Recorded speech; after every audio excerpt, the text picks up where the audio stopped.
Okay, we're back in the game, and this video will likely contain nothing but dialogue with Melnorme.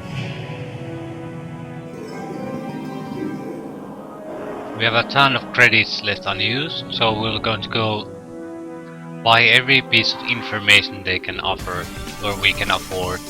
There's gonna be a lot. So for the most part, I think that's all this video will contain. We can actually find them.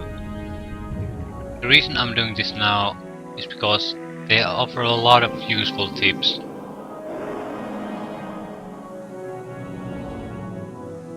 And information about plot and what I need to do to solve some problems, what might be a solution to get some races to help me, things like that. So I want this information before I actually go meet those races. Your arrival was predicted by our soul crystal's vibrations. We already know why you are here and what you need from us. However, etiquette requires that we act as though we are ignorant of your desires. Now, what can we do for you today? Yeah, I'd like to make purchases. What trade item? Information.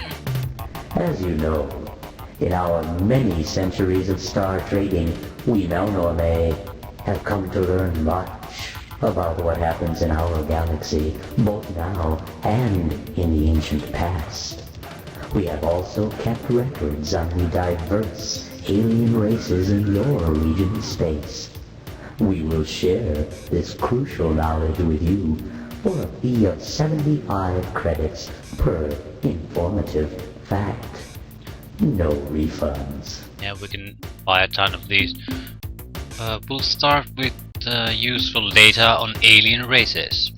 The Zakfatpik are a friendly co-op of 3 alien species, all native to the same world. They are presently suffering severe collateral damage from the ritual combat between the Ur-Quan and the Korah. While this is unfortunate for the Zakfatpik, they have been forced to abandon many of their worlds. This close proximity to the inter-Ur-Quan war will give them insights into the conflict, which will be of great use to you. In addition, the Zakfatpik met the Chenjesu early on in the war and are eager to make allies who can protect them from their enemies. In case you are interested, the Zakfatpik homeworld is at coordinates 400.0 by 543.7, Planet 1. As you can see, the information isn't actually something you can only get from here, but this is a concentrated place to get them from, and it saves a lot of traveling if we get as much information now as possible, so we can efficiently plan our travels. The Ur-Rat are presently attacking the Pekunk in the Lakeli and Kruger constellations. These beings have slavish devotion to their dark gods Dogar and Kazan, which in the past few years has been used against them by the Unga. If you need to manipulate the Ur-Rat, we suggest you discover the Unga's technique and duplicate it. The Pekunk are a mystical offshoot of the Yehat species, who left their bird brothers long ago to found a peaceful enclave in the Kruger and Geitless stars. At the present time, the Pekunk are defending themselves against the Ur-Rat, who have been commanded to attack the happy birds by Dogar and Kazan. The Pekunk may be unwilling to make a formal alliance with you, But we have confidence that if you explain yourself honestly, they will help your efforts against the Ur-Quan.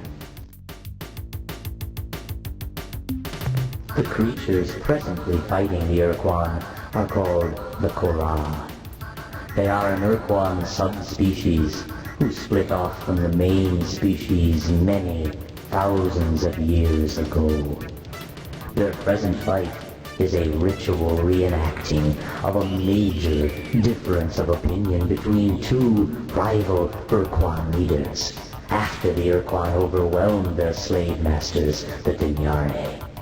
The Korra are immune to reason, having long ago lost the ability to see their situation objectively.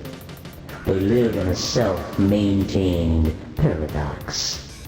To ensure their safety and security, the Korra fight an endless battle against all other sentient species. I must warn you about some very bad people. Is this worth so many credits? You ask yourself. I assure you it is. The creatures are called the Druge, and they are a callous and evil race. They care for nothing but profit and personal gain through unfair mercantile exchanges. Why are you looking at me like that, Captain? It is not appropriate. As I was saying, these wicked creatures will try to sell you commodities at unreasonably low prices. Boy, they almost give away fuel. Do not fall for their tricks. There are hidden costs, secret tariffs, so that you may avoid them. I will tell you that their main trade world is Zeta Persei 1. Why are you smiling, Captain? Again, we can get this information through other means, but a lot of time and effort is actually saved by buying this information now. So that's why I'm doing this. I actually don't have this information on myself either, so I'm learning these things. The specific locations and things like that as right now. I do have some rough locations of certain things, but not the exact locations or what exactly I need to do. So this is actually new and useful information for me too. The Berbixies race evolved on the planet Arcturus 1. They lived there in a relatively benevolent manner until the Korra came and destroyed them during the course of 2 or 3 unfortunate days. The Druge were largely responsible for the Korra finding the Berbixies. You see, the Berbixies were in long-distance, hyperwave contact with a race known simply as the Keg. For decades, the Keg and the Berbixies traded much valuable information until the Keg came under attack by an invading race who you may know as the Korra. The Gag warned the Berbixies that the Korra located races by their hyperwave transmissions and that they had already discovered the radiations from the Druge. When the Berbixies were kind enough to warn the Druge that a hostile alien race was homing in on their hyperwave radiations, the Druge shut down all their transmitters and erected a powerful hyperwave beacon on the surface of the Berbixies moon. The Korra changed course, attacked the poor Berbixies, and sadly destroyed them all. The Thradash are an arrogant, stubborn, and thick-skinned species who reside in the Draconis and Apodus star systems. They have little or no respect for anything but force, which they admire greatly. To make the Bradash your friends, you should consider killing most, but not all of them. In addition, they guard some kind of sacred relic at the star system Zeta Draconis, though we do not know the true nature of this artifact. The Bradash homeworld is at Delta Draconis. Okay, another set of useful information, especially that they have more than one planet that they control and have something to hide. Usually, it's hard to know that for certain. You can guess where their home world is. That's not too difficult to find once you know the cluster of stars they live in. But those extra places are hard, because if you find the home world first, you'll usually think that's all you found and stop going to every planet because it's so time consuming. So it's great to have at least a confirmation that there are more than one place you need to find. To have the exact location like this is simply wonderful. Totally worth the credits we're gonna use on these.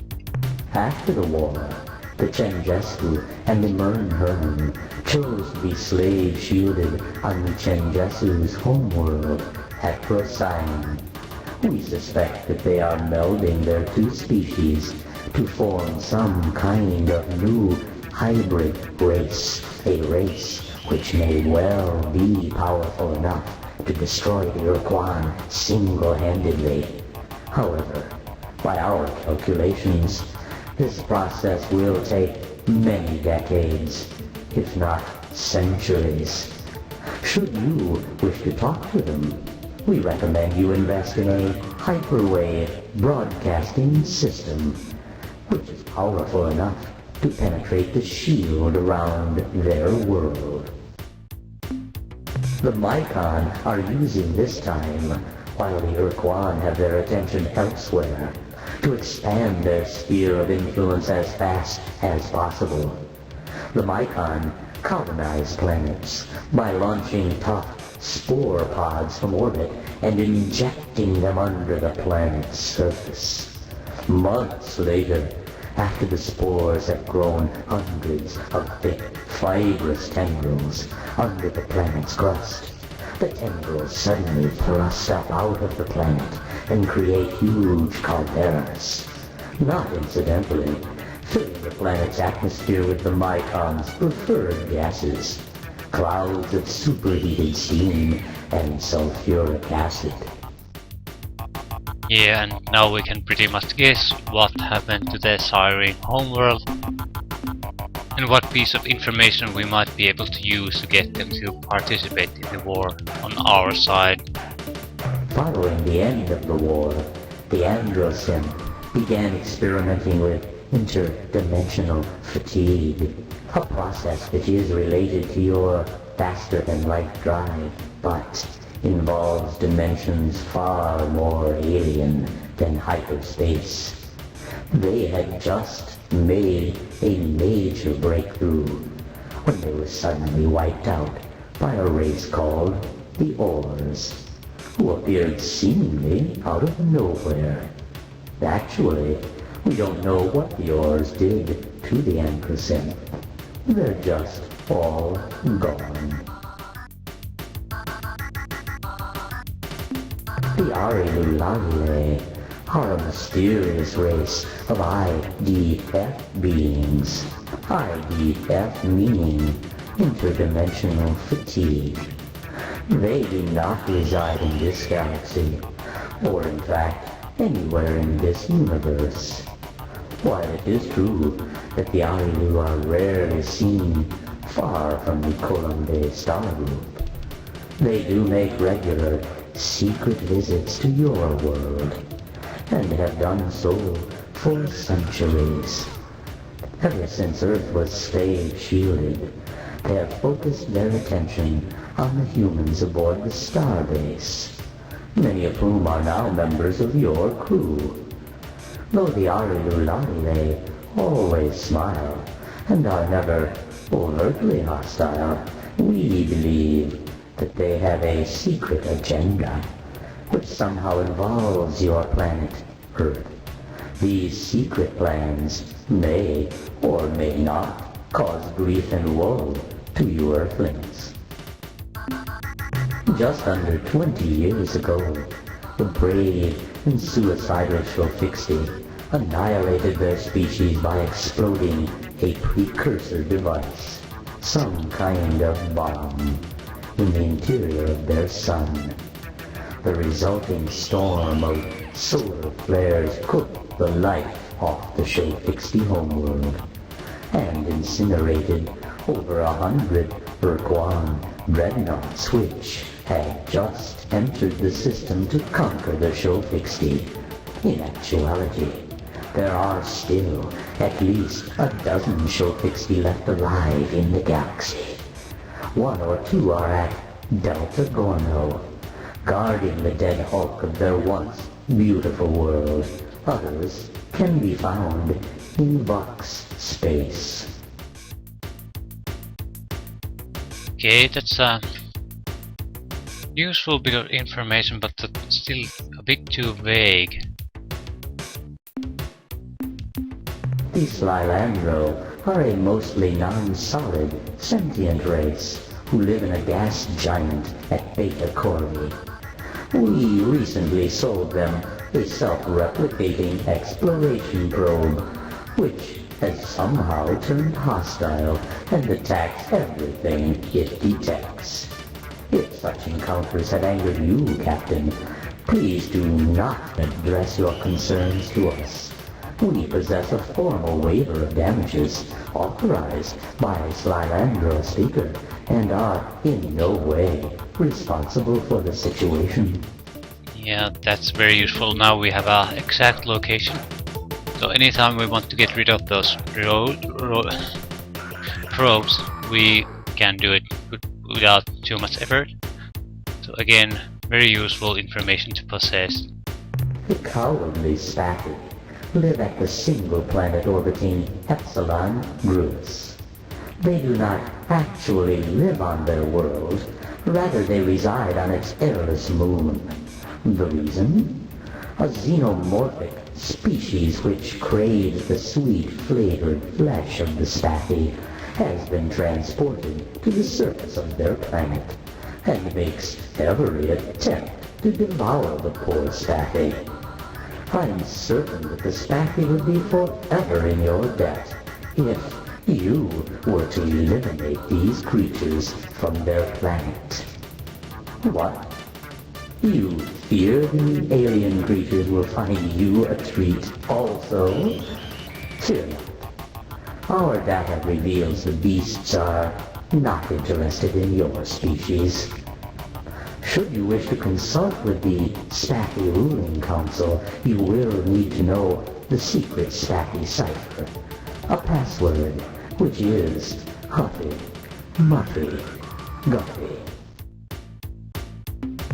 Like you Earthlings, when the war with the Ur-Quan was lost, the Cyrene chose to be slave-shielded. Their new world is at Betelgeuse. The Cyrene starbase is crewed by the starship commanders and crew who were decommissioned at the end of the war. Though the Cyrene hate the Ur-Quan with a vengeance, they are unlikely to offer you assistance unless you reveal to them the truth behind the tragedy of their original homeworld, Syra, which was destroyed by the birth of a Mycon Deep child a century ago. So a confirmation of our past suspicions. Pretty much now, first they hinted at that and now they blatantly tell out it was Mycon Deep children. But we need more than that, we need actual proof. But we have to enter Mycon space at some point. get that proof.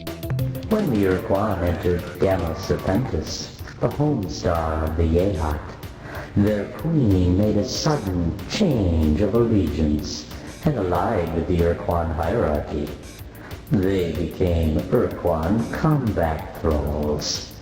This act was viewed by most Yehat starship officers as ultimately dishonorable, the desperate act of a corrupt regent to maintain her throne. The Yehat shame was greatly magnified by the Shofixti's show of courage when they destroyed their own star system to slow down the Ur-Quan armada.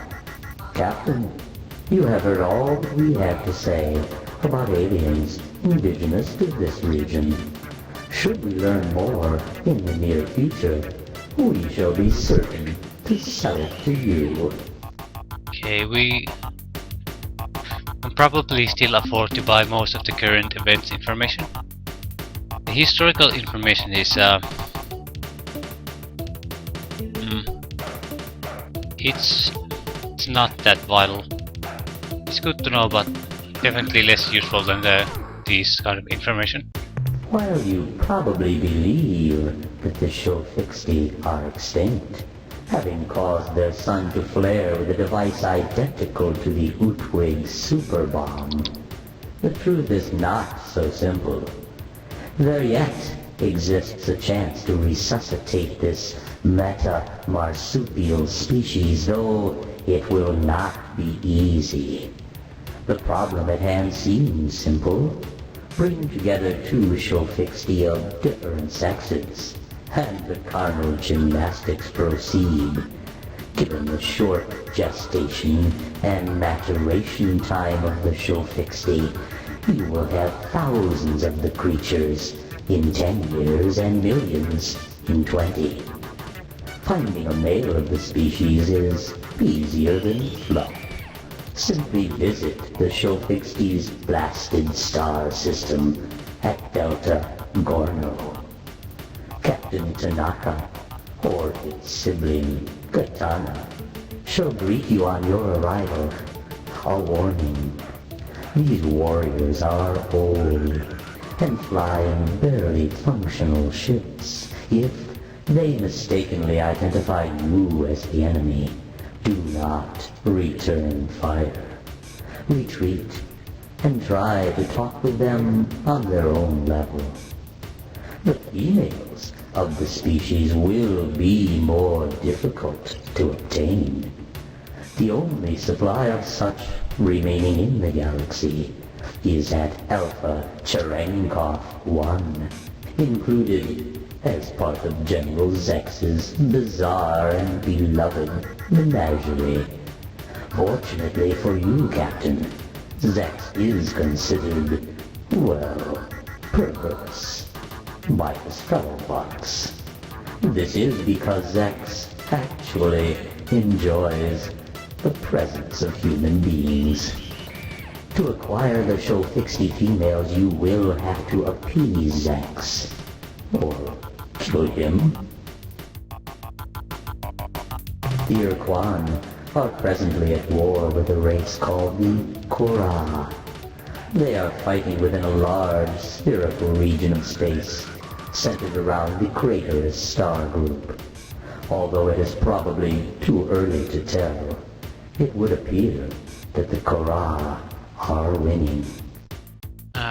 Important information here. I think this is very easy to pass by, but take note of the star group name that the combat is focused on. It's the area of space that the fighting happens is extremely large, but the center of the combat is the Crater's group.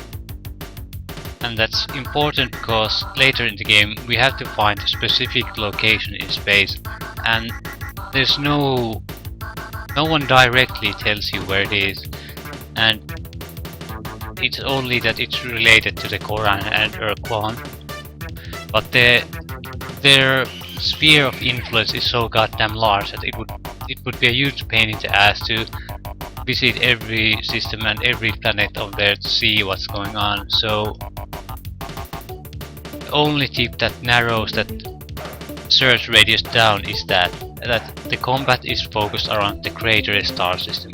So, crater star system, important information to put in the back of your head. Easy to bypass here, and since we can't go back to review these in this game, and they aren't recorded anywhere, so it's very easy to miss that tip. No doubt you are familiar with an alien race called the Ur-Quan, who live in the Orionist constellation. While they are renowned for their potent and often cruel sense of humor, they have outdone themselves in recent years. Specifically, they have used an unusual hyperwave caster to impersonate the Ur-Rat gods Dogar and Kazan. When the Ur-Rat began tuning in to the voices of their gods on their hyperwave receivers, the priest caste was understandably skeptical and counseled their many followers to ignore the blasphemous signals. However, in a surprise move, the majority of the Ur-Rat then rose up and slaughtered the entire priest caste. The reasons for this ghastly move included overtaxation, lack of quality depth in ceremony, and the general feeling that the priests had made Dogar and Kazan's pronouncements overly complex. As you know, there are weaknesses in the division between dimensions. For example, your vessel uses such weaknesses to enter hyperspace. However, there are other weak spots in the galaxy which lead to yet different dimensions. One such portal exists nearby, between the Chandrasekhar and Kolam Bay constellations. The portal opens only a short time each month, starting on the 17th. Since we have never entered the portal, we can give no more information on this subject. As you are probably aware, Ur-Quan starships, you call them dreadnoughts I believe, possess effective self-annihilation circuits, which prevent other races from reverse engineering Ur-Quan technological secrets. However, we have become aware of a shipwrecked dreadnought which has remained largely intact. You will find the remains of the ship on the surface of a blue world orbiting Alpha Pavonis. We suspect you will find at least one item of interest there, possibly two. Can only afford 2 pieces of information. You may have noticed the presence of an increasingly large number of red probe vessels, which move with great speed and attack relentlessly. We are sorry to say that this is our catalog item 2418B. Do not blame us. We are not responsible for this violent folly. The product is not being used in a correct manner. Should you wish to confront the actual wrongdoers, we suggest you search the planets in Beta Corby for the probe's owners. Yeah, the same information was already given to us from another information tree, but I'm guessing the designers thought it was important enough to include in multiple information branches. Not more than 50 years ago, the Druge were informed by the now extinct Pervixes race of a powerful alien nation called the Utwig. The Utwig, the Pervixes explained, were pleasant, sophisticated creatures, but they were also terminally depressed and often spoke about ending their lives by activating a super weapon, some kind of gigantic bomb, which they had found on one of their worlds, Zeta Hyades 6b, I think it was. The Druge recognized the description of the bomb as a precursor planetary tool, which indeed was an explosive device of unrivaled power, and they set out to make it their own. Though the revolting, criminal, insidious Druge rarely leave their sphere of influence, it encompasses Algol, Almagest, and the Persei stars. They made a special trip on this occasion to the Aquarii constellation, where they made contact with the Utwig. There is a device commonly known as the Ur-Quan. Is it now in your possession?